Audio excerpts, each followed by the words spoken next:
ప్రవస్తమించిన British సామ్రాజ్యమట. దానికి నేను తలవంచటమా? అది కలలో మాట. ఢిల్లీ పాడిపాలు దగ్గర వంగి సలం చేసినప్పుడు ఎక్కడుంది మీ బ్రిటిష్ సామ్రాజ్యం?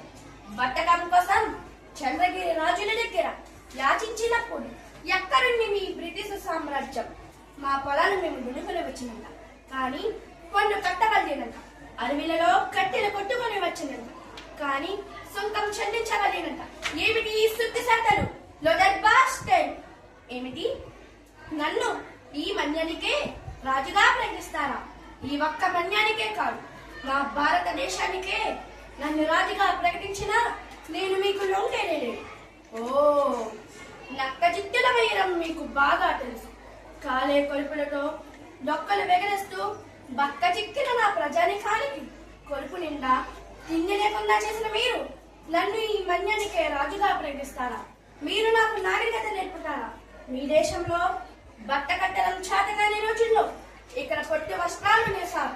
మీ దేశంలో భాష లేనప్పుడు ఇక్కడ గణిత శాస్త్రం పుట్టింది.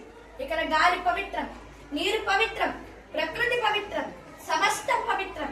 సమస్త వేదాలు పుట్టి పెరిగిన మా వేదభూమికి మీరు నాగరికత నేర్పుతారా? మేము 10 కోట్ల భారతీయులం. ఒక్కసారి ఉమ్ము వేస్తే ఆ ఉమ్ములో మీరు కొట్టుకుపోతారు. మీరు ఒక్క సీతారామరాజును చంపితే వేలాది సీతారామరాజులు కొడతారు.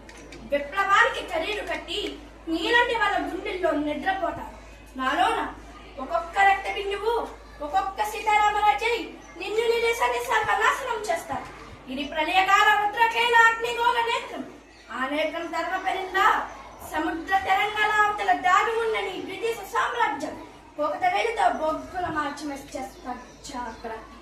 గాలిలో గాలినై, మంటలో మంటనై నా ప్రజలు పాడుకునే అమూర్త గీతాన్ని అఖండ శక్తులనే గెలుస్తా. వాతాలోనే నేను నిలుస్తా.